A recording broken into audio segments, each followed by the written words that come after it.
आए हैं तो हम उनके बारे में सोचते हैं, दूसरे भी सोचते हैं, हम भी सोचते हैं। समाप्त कीजिएगा। हम पार्लियामेंट के बाहर बोलेंगे।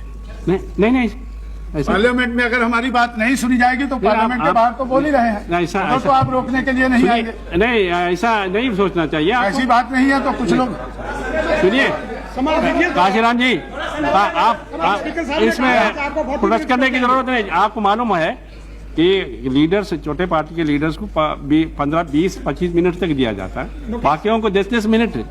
जो लीडर्स जितने हैं ये तय किया था, आप अब बात किए हैं, अब आपका तो कंक्लूड करने के लिए एक बेल दिया मैंने। श्री काशीराम। अध्यक्ष जी,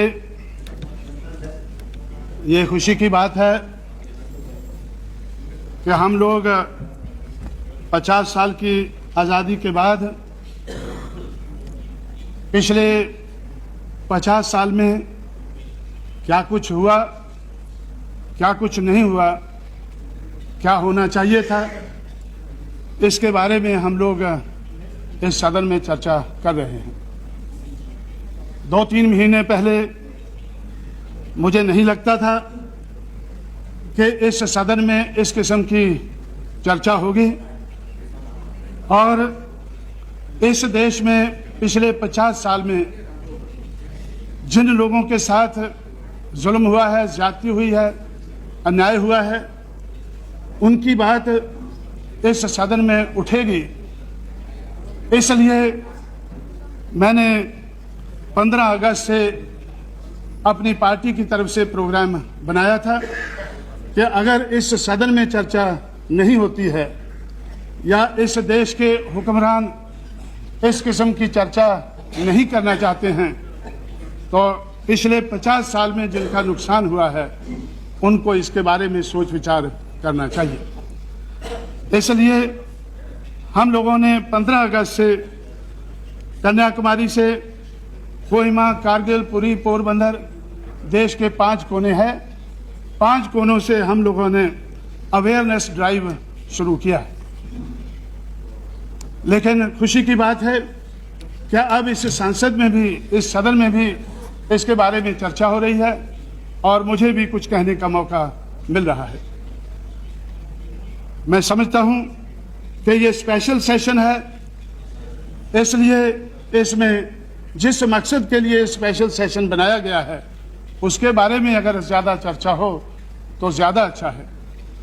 जो ऑर्डिनरी सेशन हैं, जो हमेशा लोकसभा के सेशन होते हैं, अगर उस किस्म का डिस्कशन हम इन 4 दिनों में करेंगे तो मैं समझता हूं कि हम जो पिछले 50 साल में देश के लिए कोई खास एजेंडा नहीं बना पाए, आने वाले समय में भी शायद नहीं बना पाएंगे। मेरा अनुमान है कि पिछले 50 साल में बहुत शुभ कामनाओं हमने देखी हैं। हमारे देश का संविधान बना, कॉन्स्टिट्यूशन बना, तो कॉन्स्टिट्यूशन का प्रीएम्बल शुभ कामनाओं से भरा पड़ा है। प्रीएम्बल से, कॉन्स्टिट्यूशन के प्रीएम्बल से शुभ कामनाएं शुरू हो जाती हैं। उसके बाद 45 साल, 50 साल में से कांग्रेस पार्टी ने रूल किया तो उनकी तरफ से भी शुभ कामनाओं की कोई कमी नहीं रही है। उनके जो रेजोल्यूशन हैं वो भी हमें बहुत अच्छे लगते हैं। उन्होंने जो प्लान बनाए हैं वो भी ठीक लगते हैं, प्रोग्राम बनाए हैं वो भी ठीक लगते हैं, लेकिन जो इम्प्लीमेंटेशन हुआ है वो सही नहीं हुआ है। उसके कारण कांग्रेस भी आज मुश्किल में नज़र आती है। कांग्रेस के अलावा हम लोगों ने दूसरी पार्टियां भी देखी हैं। इस देश के दबे कुचले लोगों ने हर किस्म की पार्टी आजमाई है, अगर देश में नहीं तो प्रदेशों में तो ज़रूर आजमाई है। उस आजमाइश के आधार पर हम लोग ये कह सकते हैं कि हर पार्टी की तरफ से शुभ कामनाएं तो बहुत हुई हैं, रेजोल्यूशन भी अच्छे पास हुए हैं और हर पार्टी की तरफ से बातें भी अच्छी हुई हैं, लेकिन काम जो होना चाहिए था वो नहीं हुआ है। इसका क्या कारण है? इसका कारण अगर हम ढूंढें तो मैं समझता हूं कि अगर पिछले 50 साल में हमने इसका कारण ढूंढा होता तो शायद हमें कोई हल मिल गया होता, लेकिन हल ढूंढे बगैर ही हम आगे बढ़ते गए हैं। और मेरा ऐसा ख्याल है कि पिछले 50 साल में हमारे देश में अंग्रेज़ों के राज में जो कल्चरल रिवोल्ट देश के कोने कोने में उभर रहा था, इस देश की समाज व्यवस्था, अर्थव्यवस्था के बारे में जो रिवोल्ट देश के कोने कोने में हमें नजर आ रहा था, तो उस रिवोल्ट के बारे में हमने नहीं सोचा, उसके ऊपर हमने गौर नहीं किया। उसके ऊपर गौर करने की बजाय उसको दबाने की कोशिश की गई। पिछले 50 साल में उस कल्चरल रिवोल्ट को दबाने की कोशिश की गई और आज हम उसका नतीजा भुगत रहे हैं। आज हमारे सामने उसका नतीजा है। महाराष्ट्र में 1848 से कल्चरल रिवोल्ट शुरू हुआ। 1956 तक 108 साल लगातार ये कल्चरल रिवोल्ट चलता रहा। 1848 से 1891 तक महात्मा ज्योतिराव फुले की देखरेख में, 1892 से 1922 तक छत्रपति शाहू महाराज की देखरेख में, 1922 से 1956 तक बाबा साहब अम्बेडकर की देखरेख में ये रिवोल्ट, ये विद्रोह, ये रिवोल्ट की भावना हमें महाराष्ट्र में नजर आई। और मैं समझता हूं कि अगर हमने उसका नोट लिया होता तो हम नोट लेकर कोई हल ढूंढ सकते थे।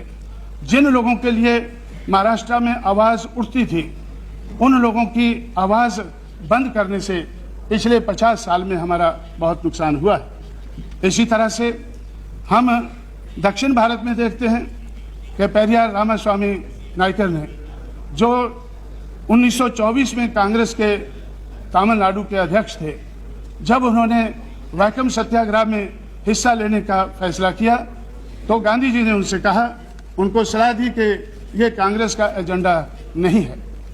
छुआछूत के खिलाफ, अनटचेबिलिटी के खिलाफ या सामाजिक दिशा में इस किस्म का रिवोल्ट करना ये कांग्रेस का एजेंडा नहीं है, इसलिए आपको नहीं करना चाहिए। तो उन्होंने इसके ऊपर गौर किया। कांग्रेस छोड़कर उन्होंने सेल्फ रिस्पेक्ट मूवमेंट शुरू की। 1925 में सेल्फ रिस्पेक्ट मूवमेंट शुरू की और वो सेल्फ रिस्पेक्ट मूवमेंट के कारण कांग्रेस आज तमिलनाडु में भी आज पीछे जा रही है। और इसी तरह से हम बंगाल में देखते हैं कि पिछले 18 साल से कम्युनिस्टों का राज है, उससे पहले 20 साल से राज है और उससे पहले कांग्रेस का उधर राज रहा है। लेकिन बंगाल में भी जो 19वीं सेंचुरी में चंडालों का रिवोल्ट था, उसका नोट अंग्रेज़ों ने लिया, लेकिन हमारी सरकार ने नहीं लिया है। पिछले 50 साल से उसका नोट हमारी सरकार ने नहीं लिया है। जो चंडाल, वो उनके साथ जो अन्याय होता था, उनके साथ जो मुश्किलें थी उनके बारे में वो अंग्रेज़ों के सामने रखते थे। अंग्रेज़ उनका कुछ ना कुछ हल ढूंढते थे। और जो 1891 तक सेंसस में चंडाल का नाम हमें नज़र आता है, उन्होंने अंग्रेज़ों से रिक्वेस्ट किया कि चंडाल का नाम हमसे हटाया जाए, हमें नमः शूद्रा करके लिखा जाए। अंग्रेज़ों ने उनकी बात मानी और 1901 से चंडाल की बजाय नमः शूद्रा उनका नाम आज हम जानते हैं। और उसके बाद 1946 तक उन नमः शूद्रा लोगों की जो विद्रोह था, उनका जो रिवोल्ट था और इस देश की जो समाज व्यवस्था, अर्थव्यवस्था के खिलाफ जो विद्रोह था, तो 1946 तक हमें नज़र आता है। 1947 के बाद हमें नज़र नहीं आता है। इसी तरह से देश के कोने कोने में इस किस्म का रिवोल्ट 1947 तक हुआ, लेकिन 1947 के बाद वो रिवोल्ट हमें नज़र नहीं आया। वो बात कहने वाले लोग को डिस्करेज किया गया। बाबा साहब अम्बेडकर को चुनकर नहीं आना चाहिए, कॉन्स्टिट्यूएंट असेंबली में नहीं पहुंचना चाहिए, उसके लिए भी प्रबंध किया गया। तो बाबा साहब अम्बेडकर को बम्बे से जाकर और कलकत्ता क्रॉस करके जयसुर और खुलना से उनको चुनकर कॉन्स्टिट्यूएंट असेंबली में आना पड़ा। जयसुर और खुलना से जब चंडालों ने उनको चुनकर भेजा कॉन्स्टिट्यूएंट असेंबली में, तो भाई उसका जो प्लीज नमः शूद्रा अभी आज हम कहते हैं उनको, कोई बात नहीं, अगर चंडाल नहीं कहते हैं तो जो चंडालिका है, जो टैगोर ने चंडालिका लिखी है, उसको भी कंडेम करो। टैगोर की कहानी है चंडालिका, तो उससे हमें कुछ पता चलता है उस जमाने के इतिहास के बारे में। तो आज काशीराम जी, अगर आप इधर एड्रेस करके सब्जेक्ट में बोलिए, उनके देखे मत फिर यहाँ नहीं, मुझे तो उनका होगा। नोट लेना चाहिए। अगर उन लोगों ने नोट नहीं लिया है हमारा, तो हमें तो दूसरों का नोट लेना चाहिए। अगर हम कोई बुरी बात कह रहे हैं तो हमें नहीं कहना चाहिए। तो इसलिए तो मैं समझता हूं कि इस किस्म का जो विद्रोह है, इस किस्म का जो रिवोल्ट है, अगर हमने उसका नोट लिया होता तो हम उसके हल ढूंढ सकते थे, लेकिन हमने इस किस्म के हल ढूंढना जरूरी नहीं समझा। कब तक जरूरी नहीं समझा? जब तक किसी की कुर्सी हिलने नहीं लगी। जब तक किसी की कुर्सी नहीं हिलने लगी तो तब तक उन्होंने जरूरी नहीं समझा कि इस रिवोल्ट का हमें नोट लेना चाहिए। आज हम लोग उठकर कुछ कुर्सी हिलाने की कोशिश में लगे हुए हैं तो लोग उसका नोट लेने लगे, और मुझे नहीं लगता था कि मुझे इस सदन में कुछ ज़्यादा समय मिलेगा या लोग मेरी बात को ध्यान से सुनेंगे। लेकिन मेरी बात कड़वी होने के बावजूद भी हमारे जो सदस्यगण है वो सुन रहे हैं, तो लेकिन मैं समझता हूं कि ये कड़वी बात कहना ज़रूरी है। ये बात कहना ज़रूरी है और इस बात का नोट लेना ज़रूरी है, और इसके बारे में कोई प्रबंध करना ज़रूरी है। इसके बारे में कोई प्रबंध करना ज़रूरी है। मुझे नहीं, मैं अपने साथी को जानता नहीं हूँ जिनको चंडाल कहने से दुख हुआ है। दुख तो सुनिए, बता रहा था वो इतिहास गलत है, इतिहास ठीक नहीं है। मिस्टर इसलिए आसिम हम कह मला, रहे हैं, चंडाल कहो और सरदार कहो, जो भी आप कहिए, मिस्टर आसिम उसका मला, कोई मतलब नहीं है। मिस्टर आसिम मला, you see, you are a senior नहीं, member. sir, I'm- When you that's want to not speak, allowed. he should yield to He's you. interpreted my that is not the way. name as I am saying. I am very much angry with this word that Chandal. I am not angry with that word. No, if you want to say anything, he should yield to you. That is the procedure established in this house. इसलिए मैं ये कहना चाहता हूँ, मेरा ऐसा ख्याल है कि अगर हमने उस वक्त जो बातें कही गई हैं अंग्रेजों के ज़माने में, अगर उन बातों का हमने बाद में भी उसका नोट लिया होता, मैं कहना चाहता हूँ गांधी जी ने जो कहा था कि 1924 में कि अनटचेबिलिटी हमारा एजेंडा नहीं है, तो उसके बाद जो अनटचेबल्स की हालत को सुधारने के लिए जो कोशिश करनी चाहिए थी, तो अगर वो बात के ऊपर When you get Mr. Panigrahi, when you get the chance, you can say, why are you disturbing him?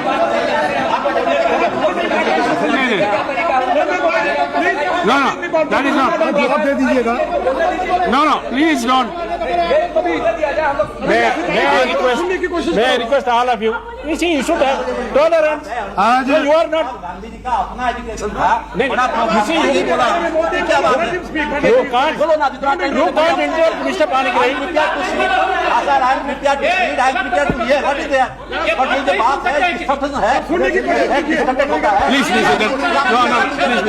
please conclude. Hindu का पदयात्रा किया था पूरी से शुरू करके, ये क्या बात है? बंगाल से Please. बंगाल से Now you conclude, Mr. 8 सीटें रिजर्व हैं शेड्यूल कास्ट के लिए।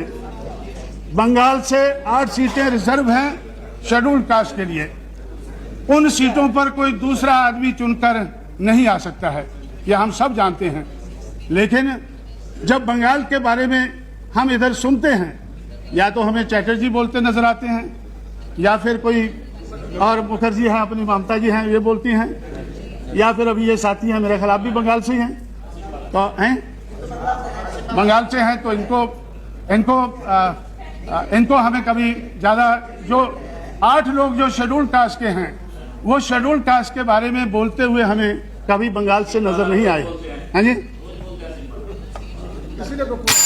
चलो कोई बात नहीं है। तो आज मैंने हर रोज तो मैं पार्लियामेंट में नहीं आता हूं, आज आए हैं तो आज वो बोलते हैं, लेकिन उनको अपने इतिहास के बारे में वो बोलते हैं, क्या बोलते हैं श्री कि काशीराम मुझे जी, अपने इतिहास के बारे काशीराम में जी, आप जानकारी नहीं है। अभी कंक्लूड। तो खैर मैं ये अपनी बात की तरफ आता हूं कि अगर 1924 के बाद जो गांधी जी ने उस वक्त कहा था कि ये हमारा एजेंडा नहीं है, अगर हम 1947 के बाद ये एजेंडा बनाया होता, और 1947 से पहले 1932 में डॉक्टर अंबेडकर ने तो इन लोगों के लिए, शेड्यूल कास्ट शेड्यूल ट्राइब के लिए सेपरेट इलेक्टोरेट हासिल किया, लेकिन वो भी गांधी जी और कांग्रेस को मंजूर नहीं था, इस देश के लोगों को मंजूर नहीं था। नहीं तो डॉक्टर अंबेडकर का सोचना था कि जो लोग शेड्यूल कास्ट के वोटर से चुनकर आएंगे वो शेड्यूल कास्ट की बात पार्लियामेंट में रखेंगे, असेंबली में रखेंगे, अपने लोगों के हितों की रक्षा करेंगे। लेकिन जो दूसरों के वोट से चुनकर आएंगे तो वो अपने लोगों की बात नहीं रख सकेंगे। तो इस तरह से तो वो 1932 में जो हमें सेपरेट इलेक्टोरेट मिला था वो तो चला गया। 1942 में उन्होंने फिर अंग्रेजों से बात की। अंग्रेज जो 1942 तक देश का हुक्मरान था, उनसे उन्होंने कहा कि अगर आप हमें सेपरेट इलेक्टोरेट नहीं दिला सकते हैं, हमारे सही रिप्रेजेंटेटिव असेंबली पार्लियामेंट में नहीं भिजवा सकते हैं, तो हमें दूसरे लोग तो सेपरेट मुल्क मांगते हैं, लेकिन हमारे सेपरेट सेटलमेंट हो जाने चाहिए, क्योंकि सोशल के साथ साथ इकोनॉमिक इशू इससे जुड़ा हुआ है। तो इस देश में 1942 में अंग्रेजों ने उनकी बात मानी और ऐसे उन्होंने रजामंदी जाहिर की कि जो सेकेंड वर्ल्ड वॉर है वो खत्म होने के बाद हम ये सेपरेट सेटलमेंट का बारे में सोचेंगे और 20 साल के अंदर हम उन लोगों के सेपरेट सेटलमेंट बना देंगे जो लोग खेतों में खेती करके अनाज पैदा करते हैं लेकिन उनके पास खेत नहीं है। 1947 में जो लोग खेतों में खेती करके अनाज पैदा करते थे उनके पास खेत नहीं थे, और आज भी जो लोग खेतों में खेती करके अनाज पैदा करते हैं ऐसे बहुत से लोग हैं। 35% एग्रीकल्चर में काम करने वाले लोग हैं और 32% ऐसे हैं जिनके पास खेत बहुत कम है, मार्जिनल फार्मर हैं। तो ऐसे लगभग 2/3 जो खेतों में खेती करने वाले लोग हैं या तो वो लैंडलेस फार्मर हैं या मार्जिनल फार्मर हैं। तो इसके बारे में जो आवाज उठी थी, जो डॉक्टर अंबेडकर ने 1942 में अपना सुझाव पेश किया था कि इन लोगों के लिए सेपरेट सेटलमेंट होने चाहिए, सेपरेट मुल्क नहीं मांगा था, सेपरेट सेटलमेंट मांगा था, और पूरे देश के नक्शे के ऊपर 80 ऐसे स्पॉट उन्होंने बनाए थे कि यहाँ इनको सेटल किया जा सकता है। इस देश में खेतों की कमी नहीं है, जो लोग खेतों में खेती करके अनाज पैदा करते हैं नहीं है, लेकिन देश में बहुत ज्यादा खेत पड़े हैं और आज भी जितने खेतों में खेती होती है, लेकिन खेती लायक इतनी जमीन हमारे देश में आज भी और पड़ी है, लेकिन वो जमीन उन लोगों को, वो खेत उनको नहीं दिए जाते हैं जो खेतों में खेती करके अनाज पैदा करते हैं। इसलिए वो लोग देहात छोड़कर शहरों की तरफ बढ़े। अगर उनको सेपरेट सेटलमेंट बना दिए गए होते, जो 80 सेपरेट सेटलमेंट डॉक्टर अम्बेडकर ने प्रपोज किए थे, अगर वो बन गए होते तो वो लोग शहरों की तरफ ना आते, वो खाली जमीन की तरफ चला जाते। जहां पर उनको सेटल किया जाता वहां वो खेतों में खेती करके अनाज पैदा करते। लेकिन जब उनको खेत नहीं मिले, जब 50 साल में उनको खेत नहीं मिले, लैंड टू द लैंडलेस की बात तो बहुत चली लेकिन उनको लैंड नहीं मिली, तो वो देहात छोड़कर शहरों की तरफ आ गए। आज 10-15 करोड़ लोग पिछले 50 साल में देहात छोड़कर शहरों में आ गए हैं। शहरों की समस्या हो गई है, झोंपड़ों की समस्या हो गई है, हाउसिंग की समस्या हो गई है। ये जो समस्या आज क्यों हुई है शहरों में, क्योंकि जो खेतों में खेती करने वाला किसान है उसको खेत नहीं मिले हैं। खेतों की आज भी कोई कमी नहीं है, खेतों की देश में आज भी कोई कमी नहीं है। हो सकता है बंगाल में कमी हो, पंजाब में हो या केरला में हो, इन 3 प्रदेशों को छोड़कर पूरे देश में खेतों की कोई कमी नहीं है और खेतों में खेती करके अनाज पैदा करने वाले किसानों की कोई कमी नहीं है। लेकिन हम उनका मिलाप आज तक नहीं करा पाए हैं, पिछले 50 साल में उनका हम मिलाप नहीं करा पाए हैं। इसलिए वो लोग देहात छोड़कर शहरों में आ गए हैं और शहरों की समस्या बन गई है। और शहरों की समस्या के बारे में तो फिर जो लोग शहरों में आए हैं तो हम उनके बारे में सोचते हैं, दूसरे भी सोचते हैं, हम भी सोचते हैं। समाप्त कीजिएगा। हम पार्लियामेंट के बाहर बोलेंगे। नहीं पार्लियामेंट में अगर हमारी बात नहीं सुनी जाएगी तो पार्लियामेंट के बाहर तो बोल ही रहे हैं, तो आप रोकने के लिए नहीं आएंगे। नहीं, ऐसा नहीं सोचना चाहिए। ऐसी बात नहीं है तो कुछ लोग सुनिए काशीराम जी, आप इसमें प्रोटेस्ट करने की जरूरत नहीं। आपको मालूम है कि लीडर्स, छोटे पार्टी के लीडर्स को 15, 20, 25 मिनट तक दिया जाता है, बाकियों को 10-10 मिनट। जो लीडर्स जितने हैं ये तय किया था, आप अब बात किए हैं, अब आपका तो कंक्लूड करने के लिए एक बेल दिया मैंने। नहीं वो तो ठीक है, लेकिन अगर हमारी बात इस सदन में सुनी नहीं जाएगी तो हमने तो पहले ही प्रबंध बाहर किया हुआ है, पहले ही प्रबंध बाहर किया हुआ है। हम इस सदन में प्रबंध कर कर ही पहुंचेंगे। हमें पूरा भरोसा है कि हम आने वाले समय में हम ज्यादा मेंबर पार्लियामेंट लाने की कोशिश करेंगे, लेकर आएंगे तो फिर हमारी बात सुनी जाएगी। नहीं, अभी भी आपकी बात सुनी जा रही है। नहीं सुनी जा रही है, नहीं सुनी जा रही है, तो इसलिए मैं समझता हूँ, बोलिए ना आप तक। और इसलिए तो मैं ऐसा समझता हूँ कि ये जो हम आने वाले समय में, आज हम किस लिए स्पेशल सेशन में आए हैं कि अगर हमने 50 साल में कुछ कमियां रही हैं, पिछले साल में हमें कुछ कमजोरियां नजर आती हैं, उनके बारे में गौर करके आने वाला एजेंडा हमें सही बनाना चाहिए। मैं कहना चाहता हूं कि सामाजिक और आर्थिक दृष्टि का ख्याल रखना चाहिए। सामाजिक दिशा में और आर्थिक दिशा में जो इस देश में जो अंग्रेजों के राज में जो रिवोल्ट हुआ है, वो revolt I am here to regulate the time, please don't interrupt. ठीक है, तो मैं नहीं प्लीज कर लीडर ऑफ द पार्टी। तो इसलिए मैं तो आता ही बहुत कम हूँ इधर, और आता हूँ तो बोलता कम हूँ, लेकिन अगर आज बोलने का मौका दे दें तो अच्छा है, अगर नहीं दे दे तो बाहर तो मुझे कोई रोकने वाला नहीं है। अभी तक तो रोकने वाले नहीं है, लेकिन हो सकता है बाहर भी रुकावट हो। अभी आप तो इसलिए तो मैं क्या कर, नहीं, मैं तो अटल जी को भी देख के कह रहा हूँ। अटल जी तो अभी अभी आए हैं। मैं बोलता हूँ कुछ लोगों को, मैं बोलता हूँ कुछ करता हूँ, मेरा जो करना है बोलना है, तो बहुत से लोग सोचते हैं कि अगर ये भी बंद हो जाए तो अच्छा है। तो इसलिए हाँ, तो मैं अच्छा मैं बोल रहा हूँ, मैं उसी के बारे में बोल रहा हूँ, क्योंकि आज से 6-7 महीने पहले उत्तर प्रदेश के बारे में चर्चा करने के लिए हमारी अटल जी से बातचीत हो रही थी।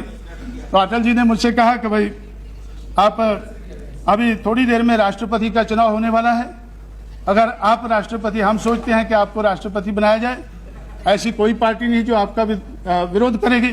तो इसलिए तो मैंने सोचा, मैंने अटल जी से कहा कि भाई मैं कुछ बात अपनी बोलता हूँ, कुछ काम करता हूँ, अगर मैं बड़े घर में जाकर उधर बैठ जाऊंगा तो ये काम कौन करेगा, इसलिए मुझे मैदान में डटा रहना चाहिए। और अगर तो इस तरह से तो मैं समझता हूं कि मेरी बात कुछ लोगों को अच्छी नहीं लगती है, कोई बात नहीं है। तो अगर अच्छी नहीं लगती है तो हम बाहर बोलते हैं। और मैं अभी क्या बोल रहा था कि ये जो इस किस्म का जो रिवोल्ट पहले से चल रहा था, तो उस रिवोल्ट के बारे में आज भी बहुत लेट नहीं हुआ, आज भी हमें उसके बारे में सोच लेना चाहिए, समझना चाहिए, और सोचकर समझकर ही आगे का प्लान बनाना चाहिए। उस बात को सोच समझकर अगर प्लान बनाते हैं तो कोई लाभ होता है, अगर बगैर सोचे समझे बनाते हैं तो कोई लाभ नहीं होता है। 1990 में सेंट्रल गवर्नमेंट ने जब डॉक्टर अम्बेडकर की सेंटेनरी सेलिब्रेशन मना रहे थे, तो 1990 में सेंट्रल गवर्नमेंट ने अम्बेडकर ग्राम विकास योजना बनाई, हमने नहीं बनाई। तो सेंट्रल गवर्नमेंट ने अम्बेडकर ग्राम विकास योजना बनाई, लेकिन क्या आज उत्तर प्रदेश में जो बीएसपी की सरकार है उसके अलावा किसी प्रदेश में क्या वो योजना चल रही है? मेरे नोटिस में नहीं है। सारे सांसद इधर देश के कोने कोने से इधर आए हैं, तो सबको मालूम होगा कि उत्तर प्रदेश में सिर्फ बीएसपी की सरकार अम्बेडकर ग्राम विकास योजना को लागू कर रही है। उसके अलावा पूरे देश में उसके अलावा आज तो कोई बात नहीं, आज तो मुलायम सिंह जी नहीं है, जब वो होंगे तो फिर देखा जाएगा, फिर उनसे रिक्वेस्ट करेंगे कि वो चलाएं। तो इसलिए तो ये अम्बेडकर ग्राम विकास योजना क्यों बनाई गई? अगर उसको लागू नहीं करना था, अगर देशवासियों को उसको लागू नहीं करना था, तो उसको बनाने की कोई जरूरत नहीं थी। इसी तरह से इसी सदन में या इसी गवर्नमेंट ने सेंट्रल की तरफ से तो एक schedule caste schedule tribe prevention of atrocities act तो सेंट्रल गवर्नमेंट ने बनाया। इसी सदन में ये एक्ट पास हुआ, prevention of atrocities on schedule caste schedule tribe. आज उसकी बहुत चर्चा हो रही है। मुझे इस सदन में बोलना था, इसलिए मैंने उत्तर प्रदेश की गवर्नमेंट से फैक्ट्स मंगाए हैं कि भाई इसके बारे में तो आप इसके बारे में हमारी सरकार क्या कर रही है, क्योंकि बाहर कई महीनों से चर्चा चल रही है कि ये prevention of atrocities on schedule caste schedule tribe ये जो एक्ट है ये खत्म होना चाहिए। ये इस सदन ने बनाया है, तो इस सदन को चाहिए कि इसको खत्म करे। अगर इसकी जरूरत नहीं है, लेकिन लोग कहते हैं कि हम इसको उत्तर प्रदेश की असेंबली में खत्म कर देंगे। इस पार्लियामेंट का बनाया हुआ एक्ट उत्तर प्रदेश की असेंबली में कैसे खत्म होगा? ये तो इस पार्लियामेंट को ही खत्म करना होगा। अगर प्रिवेंशन ऑफ एट्रोसिटीज एक्ट जरूरी नहीं है, जो इस सदन में 1989 में पेश हुआ और 95 में कंप्लीट हुआ, तो अगर ये एक्ट जरूरी नहीं है तो इसको, इस सदन को चाहिए कि इसको खत्म करना चाहिए। अगर ये इसका मिसयूज होता है, अगर कोई भी एक्ट बनाते हैं, अगर उसका मिसयूज होता है तो मिसयूज को भी रोकना चाहिए। मैंने फैक्ट्स मंगाए हैं कि भाई उत्तर प्रदेश की सरकार में तो क्या फैक्ट्स हैं, जब से उधर बहुजन समाज पार्टी की सरकार आई है तो इस एक्ट के खिलाफ बहुत आवाज उठ रही है। तो मैंने फैक्ट्स मंगाए हैं, तो पिछले 3-4 महीने में जब से बीएसपी की सरकार आई है, उसी समय में जो पहले सरकारें रही हैं, तो उसमें जो फिगर्स हैं कि हमारे समय में, बीएसपी की सरकार के समय में 1611 केसेस इस एक्ट के तहत दर्ज हुए हैं, 1611। लेकिन उससे पहले जो सेंटर का रूल था, तो सेंटर के रूल में इसी समय में 1737 दर्ज हुए हैं। उससे पहले इन्होंने बताया हमारे साथी ने कि मुलायम सिंह जी का रूल था, उसी समय में जब मुलायम सिंह जी का रूल था तो उसमें 2767 तो जो केसेस हैं वो दर्ज हुए हैं। अगर इस किस्म के केसेस दर्ज हुए, इसी तरह से हमारे इधर साथी इधर एक नहीं है, उन्होंने मुझसे कहा कि भाई हमारे खिलाफ ये एक्ट लगा हुआ है, तो मायावती को कहकर इसको रफा दफा कराएं। अटल जी को भी उन्होंने बोला, कनौजिया जी हैं मेंबर पार्लियामेंट, मैंने उनसे कहा कि भाई मायावती ने यह एक्ट लगा दिया है, किसने लगाया है? वो कहने लगे कि वो तो मुलायम सिंह जी के जमाने में लगा था, लेकिन आपको चाहिए कि उसको रफा दफा कर दे। इसलिए मैं समझता हूं कि जो ये एक्ट का मिसयूज होता है, तो मिसयूज रोकना तो ठीक बात हो सकती है, लेकिन एक्ट को खत्म करना अगर ठीक बात है तो इस सदन में ये बात उठनी चाहिए और इस सदन में ये एक्ट को रद्द करना चाहिए। लेकिन ये एक्ट सिर्फ उत्तर प्रदेश के लिए नहीं है, ये तो देश भर में जो एट्रोसिटीज होती हैं, शेड्यूल कास्ट शेड्यूल ट्राइब के ऊपर एट्रोसिटीज होती हैं, क्या उनको रोकना चाहिए या नहीं रोकना चाहिए? हर कोई कहता है रोकना चाहिए, लेकिन जब रोकने की बात आती है, रोकने की कोशिश होती है, तो लोग विरोध करते हैं, तो उसका विरोध होता है। तो इसलिए मैं समझता हूं कि इस सदन में ऐसी ही बातें, ऐसा ही हमें एक्ट बनाने चाहिए, ऐसे ही कानून पास करने चाहिए जिनको हम लागू कर सकें। जिन कानूनों को हम लागू नहीं कर सकते, तो ऐसे कानून हमें पास नहीं करने चाहिए। इसीलिए मैं समझता हूं कि डेमोक्रेसी के बारे में बहुत कुछ कहा जाता है कि इस देश में डेमोक्रेसी बहुत बड़ी है, बहुत बड़े अरसे से चल रही है, लेकिन मैं समझता हूं कि इस देश में कोई डेमोक्रेसी नहीं है। इट इज एक खेल चल रहा है इस देश में, जिसमें अमीरों के नोटों से गरीबों के वोटों के साथ खिलवाड़ होता है। अमीरों के नोटों से गरीबों के नोटों के साथ खिलवाड़ होता है, और मैं समझता हूं कि इसको अमीरों के नोटों से गरीबों के वोटों के साथ खिलवाड़ होता है, जिसको डेमोक्रेसी कहते हैं। इसी तरह से हमारे जो चीफ इलेक्शन कमिश्नर हैं, तो मिस्टर सेशन, तो उन्होंने एक किताब लिखी है, उसमें उन्होंने खुद कहा है कि इस देश में डेमोक्रेसी नहीं है। उन्होंने एक मिस्टर सेशन ने तो उस किताब में ये लिखा है, ए heart full of burden, heart full of burden किताब लिखी है, तो उन्होंने इस किताब में लिखा है कि इट इज जो डेमोक्रेटिक कल्चर इंडिया में, it is in an advanced stage of decay. ये डेमोक्रेसी जो है, it is an advance stage of decay, ऐसा चीफ इलेक्शन कमिश्नर को कहना पड़ा है। और इसी तरह से तो उन्होंने और 1951-52 में, तो जब इस देश में डेमोक्रेटिक प्रोसेस चलने वाला था, तो बाबा साहब अम्बेडकर ने उसी वक्त कहा था कि भाई ये जो अगर अमीर के पैसों से अगर चुनाव लड़ा जाएगा, तो फिर अमीरों की ही बात इस देश में चलेगी, पैसे वालों की ही बात चलेगी। और वही हम देख रहे हैं कि मनी माफिया और मीडिया का रोल बहुत बड़ा है। मनी माफिया और मीडिया का रोल इस देश की डेमोक्रेसी में बहुत बड़ा रहा। तो बाबा साहब ने उस वक्त, क्योंकि लोग महाभारत और रामायण के बारे में ज्यादा जानते हैं, इसलिए उन्होंने कहा था कि I would like to refer to the Mahabharata during the battle between the Pandavas and the Kauravas, Bhishma and Drona were on the side of Kauravas. Pandavas were in the right and the Kauravas was in the wrong. Bhishma admitted this when someone asked Bhishma as to why he was supporting the Kauravas if he found the Pandavas to be in the wrong and the right. Bhishma replied in that memorable sentence, I must be loyal to the salt. Bhishma ने कहा, I must be loyal to the salt. If I eat the food of Kauravas, I must take their side even if they might be in the wrong. तो उस वक्त से 1951-52 से इस बात के बारे में हमें मालूम है कि अमीर के नोटों से गरीब के वोटों के साथ खेल खेला जाता है और हम इसको लोगों को, दुनिया वालों को बताते हैं कि इस देश में डेमोक्रेसी है। इसलिए तो रिफॉर्म की, इलेक्टोरल रिफॉर्म की बात बहुत चली है। मैंने नोट किया है कि इलेक्टोरल रिफॉर्म के बारे में, अब तो एक मिनट खत्म कर दें, अभी तो आखिरी में बात कह के बैठ जाऊंगा, मुझे भी इस बात का एहसास है। हाँ। तो इलेक्टोरल रिफॉर्म के बारे में 36 मिनट तो आपने लिया। हम लोगों ने 1972 से ये काम शुरू किया है।